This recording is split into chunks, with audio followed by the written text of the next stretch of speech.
কই ইমামের পাশে ইমাম সাহেব দায়িত্বে থাকবে ওই জন্য আল্লাহ আগে কয়ে দিয়েছে কত ফারকা আলেম মানে যুদ্ধ দিব তোমার পাশে মুক্ত দিবি না একটি দায়িত্ব বলছে না তোমার দায়িত্ব দিল মুক্ত দিব আচ্ছা জান্নাতে পার করে দিব কিন্তু মুন্সি সাহেবের আচ্ছা ওটা বাদ দিলাম কাকা ও কেমন আচ্ছা ওটা বাদ দিলাম টেমাতে না কে টেমাতে মাথা গরম হচ্ছে আচ্ছা যখন নিয়ত বাদ দিলাম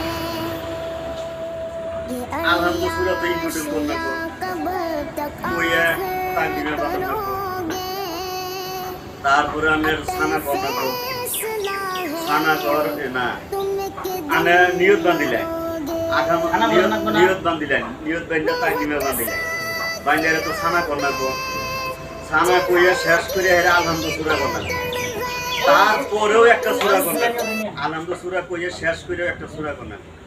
তাহলে অন্য টাইমের কথা আমি দরকার আছে এর আগেই আমি একসাথে নামাজে খাড়াইলাম আমার আলহামদুলিল্লাহ পাঠ করা শেষ হইল না আমি শুনতে গেল আমি কিভাবে নামাজ পড়লাম উনি জানছে বাজিয়ানো যখন কা আরে খাওয়া মা ফাতেমাকে কারণ দে না কিছু হবে কারণ দে না কিছু হবে সব 2-3 হানে না কিছু হবে দিয়া পাইকা মাইলে 2-3 হানে কথা দিল এইভাবে চলে